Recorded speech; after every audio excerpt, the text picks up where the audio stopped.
4 weeks, 4 locations, and this is our journey on how we run our business spread across the world.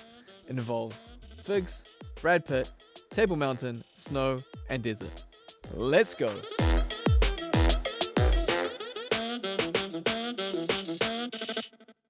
And we're back. We're back in London. Great to see you again, sir. Good to see you again. I've seen a lot of you over the last 6 weeks, though. Yes. That's probably why you got sick. That I'm not going to blame you because But it is my fault. You purchased them, but I was I made it happen. You made it happen. All right. So we've been moving, and we're back in London. This is an interesting time to be back in London. Yes. Especially considering where we've just come from. Yeah. At the time of recording, but we've been to in the last 4 weeks. We've been to South Africa, Dubai, and Germany. Yes. Started in Scotland, actually, if you want to. And Scotland. Add Scotland to it. Okay. Good old Scotland. Yeah. So. Well, you know what? It went really well for the first 8 or 9 days. And I feel like the first bit of pain was that morning I woke you up really early and I insisted that we climb Table Mountain. Yes. Okay. So we're going back to South Africa. So we were in South Africa. First, just briefly, why were we there? We have an office there. Yes. A team of amazing people based out of SA. And we got to go and hang out with them, which is awesome. And I know on our last trip, you were like, I would like to go and climb Table Mountain, but it was cold and I was feeling tired. You were not feeling very well. No, I think that was and so we did not go and wake up at 5 a.m. to climb Table Mountain. That time round, yes. If you're wondering what Table Mountain is this Cape Town has basically got this massive set of mountains in the middle, one of which is called Table Mountain because it's flat at the top, I'm guessing. Yes? Yeah. Okay. It looks like a table. So there's this mountain at the top, and Zamir was like, I want to climb this mountain. So actually, you told me to bring a drone so we could film a podcast as we climb up this mountain. There was an idea to film a podcast. And I was like, I don't know. This is going to be difficult. It's going to be quite hard to take a drone and climb a mountain while also doing this stuff. And I'm not skilled enough to do all of these at the same time. But I brought it anyway. You were right, though. It was not a great idea. It was not a well thought out plan. For 2 reasons, but we'll come back to the second reason. The first reason is because it was hard. And so I had this, we climbed this mountain. The recording of it was not so good. Mainly because there's a lot of heavy breathing from me on it. Not the greatest thing. Yeah. It was like a Star Wars episode. But it was good, but it was still, there's still content. And if you ever see, if it ever gets published. On screen. We'll overlay on screen. Yeah. There were some amazing scenes. I think there was some great footage. Shots were coming. Ali shot some amazing footage while I was resting. Well, if it ever gets to air, it means we've got a really good video editor who's managed to salvage it all together. Yeah. But this is what I kind of touch on in the journey of climbing Table Mountain, because there's a whole lot of really cool things in SA. Like I love how we started a slow clap when we were watching the sunset. Yes, that day. That was very cool. Which mountain was that? That was Lions Peak. Lions Peak? It's not Lions Peak. It's something like that, though. Okay. There was a really cool mountain. We watched and we started a slow clap. Well, I tried to start a slow clap. Who started the slow clap? Let's be honest. Ali started the slow clap. Of course. Yes. I tried to start a slow clap. The team joined. Yes. And I tried to recruit some strangers to do it too. As well. And then I know some people clap. Anyway, that was a really cool moment. There was a lot of cool moments. Hanging out with the team was really great. The cold plunge. Cold plunges were cool. There's a whole bunch of things. I don't know about There's cool. a couple I did them. things in there. But on the mountain, there was a story I was trying to convey as we were climbing the mountain, which was starting a business is a lot like climbing a mountain, right? And the whole idea is, as you at the bottom of the mountain, you see all these people at the top of this mountain, and it's awesome up there, and you're like, I want to be up there. So you decide to start on this journey and climb the mountain, and it's great. You're like, plodding up as you go, and it's all good. And then you start to get like slowly more and more tired, and it gets a little bit harder because that initial momentum is gone. It gets tiring quick. And then you kind of get to this point where you're like, why on earth did I do this? Like, I was feeling that, yes. Why did I start to do this? About halfway, it's like, man, this kind of sucks. Yeah. But you keep looking up, you're like, I still want to be there. Mm-hmm. And then you get to this point where you are now in the clouds. You can't see in front of you. You can't see behind you either. The canyon is closing in. Things yeah. are tight. And you're like, man, this is really hard. Like, why on earth did I decide to get up so early? Why did I do this? Why did I start this? Get on this like uncomfortable journey to climb this mountain. Yeah. But if you persevere and you really try and get there, because a lot of people don't, but if you can persevere and you can cross that chasm, boom, get through the clouds and there's the sun. Yeah. And it's amazing. And you also realize there was another mountain. There's another mountain. Yeah, there was another one we had to climb up. Yeah, in order to get to the place to get down. Yeah. But yeah, that was like one of my things about climbing Tail Mountain, which was pretty cool. It was really cool. I enjoyed doing it with you. So I'm honored. Thank you. Likewise. One thing I've carried my backpack for the last quarter as well. It's fine. Struggling. Yeah, teamwork. Nailed it. But one of my kind of takeaways from SA is this whole idea around, because Amazon is an SA in South Africa, they also have a local platform called Take a Lot. Yeah. And Amazon's really been trying to crack into that space. Yeah. But they haven't quite nailed it. I don't think they've tried fully yet. I think that's still to come. I think it's going to be a really interesting market. And we know that Amazon are there for, look, first reason is there are consumers there, right? There's a high take-up of technology, mobile phones specifically. Yeah. And Amazon believes that they can imprint their way of delivering on that population. So they're there for the opportunity. But I think they know that there's probably a lot of groundwork still to be done there. I find it interesting because there's basic differences between South Africa and, say, the UK or a lot of the markets they're already in. The first one is the massive gap in the GNI index, right? So I'm going to mispronounce it. Forgive me, my economics lecturer. Gini index. But like the gap between like income is massive. And that's one big factor, I think. You really see it there. I mean, I think if you're not used to it, if you especially growing up here, you're not used to seeing it juxtaposed. I mean, we see poverty here, don't get me wrong, but not the degree of the difference. The gap. Yeah. So close to each other. Or how when you're like, I guess when you're like low down, like how low down you are. Yeah, I mean, it is a massive gap. Yeah. And so there's that little aspect I should find interesting. There's also obviously the fact there's a local incumbent, which is really well structured. I know as sellers it's a bit challenging, and I've been hearing stuff about how it's difficult to sell on there as sellers. But there's a third one that you identify, which I think is also interesting. The postal service. Yeah. Yeah. There's no letterboxes. Right? There are some in some areas, but most areas have postal boxes, i.e. somewhere you go to collect your mail, it doesn't get delivered to you. Yeah. And so it's kind of like getting into that. But I don't think Amazon can I think Amazon can overcome that, because I did see Amazon vans. Well, yeah, I was going to say, we know that they're very good at putting that last mile in place, right? But it takes them time to build that infrastructure. But they're very good at it. And then the other thing we know they're doing is they're getting commodity products, or products that, staples, I should say, nappies, water, that kind of stuff, putting them on Amazon as a vendor, sell them at a discount and trying to crack in. And the ultimate question is going to be, are they going to push their way through and persevere, climb that mountain, or are they just going to basically take a lot? Right? I think we're both fairly sure that's what's more likely to happen, but we'll probably. But let's see, because they did that in UAE, right? So they bought Souk.com in UAE. Yeah. But my other little takeaway from SA, other than the awesome team, honestly, genuinely loved hanging out with them, and we had an amazing braai, which led to our takeaway from UAE, which was from South Africa. Sorry, from South Africa, which was food poisoning. Yes. Which we kind of just... Can we just point out that our South African team put on the braai, they bought all the meat, and they cooked it all extremely well. Yes. And then we bought a tray of figs. I bought figs, okay? They were good-looking figs, though. Let me describe these figs, okay? I'm going to describe them in two parts. You choose the version that you like, okay? You can either have the Brad Pitt in his, 20s and 30s, or Victoria's Secret model, whatever you want on. One of those, imagine them, a whole bunch of them lined up in a tray, in this amazingly laid out tray.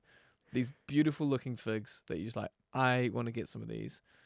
And so I bought a whole bunch, and only 3 people ate them.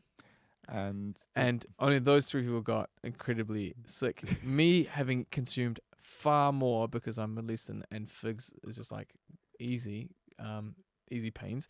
And so, yes. Yeah.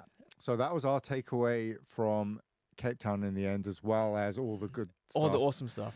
And there were only a handful of really long flights to follow that with food poisoning. Oh, man. So that was fun. So working out how I'm going to do these flights to our next destination, which was Dubai. Yeah. And why were we in Dubai? Well, we have an office there as well. We're growing a team out there, and we had a whole bunch of meetings lined up. That was awesome. There's also a trade show. There was, yeah. There were 2, in fact, yeah. There was 2. And so we attended some events there, which was great. And takeaways from the Dubai space. All right, so first of all, I think the fact that Amazon in the UAE, Amazon AE, and also KSA, so Kingdom of Saudi Arabia. are both actually really interesting markets. They're growing rapidly. There's a lot of revenue going through them. Mm-hmm. There are other incumbents there as well. You've got Zoom and that. Noon. Not Noon. I call it Zoom. Noon. But Amazon is doing really well there. And a lot of brands, they're not as interested in going into Europe or the US as much as actually that those local markets. Yeah. And one thing I find interesting about how the UAE works, but it's basically most of the Middle East, is you get... Basically, they kind of get like, you get a distributor and they get a monopoly license on that product. And then you have these big distributor houses, essentially, that have a whole bunch of brands underneath them. And that's what they do. And I think that's part of the challenge of European and American brands trying to crack into these markets, is that you need to find the right distributor who, 1, doesn't have a conflict, and 2, is able to take on your brand and believes in it enough to do it. And then you have to work at the commercials and all the rest of that part. But I think once you're in, there's some really interesting things that can take place. Absolutely. And I think the major takeaway for anyone listening, especially if you're in UK, Europe, US, is there's a lot of consumer spend there, right? There's a lot of money going around. So there's a huge money opportunity. There. Yeah. And there's a lot of demand. And if you think about the typical behavior, this is how I think about it. Okay, there's a lot of people coming in and out of the Middle East, especially like somewhere like Dubai. So people kind of do a stint there and they leave, right? Discovering brands. And so if you're coming in, you're going to be buying a whole bunch of stuff just to kind of get settled. And then when you leave, they kind of ends up getting dumped, or there must be like some network. If not, opportunity, guys. Set up a business, connecting your stuff because you're leaving with people who are coming in. But that's a different story. Too good to go. But yeah, pretty much something like that. I think like there's something interesting in that. So there's definitely a lot of demand and people coming in, and they will have this habitual behavior of buying on Amazon anyway. So I can see that space growing considerably over time. I think we should also point out that we are not doing this without the irony of the fact that since we've left the region has shifted a little bit in terms of its geopolitics. But I mean, we're hopeful that will be very short term. By the time this goes to air, hopefully it's settled. Yeah, absolutely. So then we went from like 28, 29, 30 something degrees through to Germany. Berlin, -4 degrees. To -4 and snow, which was kind of cool, an interesting contrast. It was cool. It was an interesting contrast. It was lovely. It was very pretty. It was a big shock to the system, but it was a good event. Yeah, we went for again the e-commerce expo in Berlin. Really interesting event.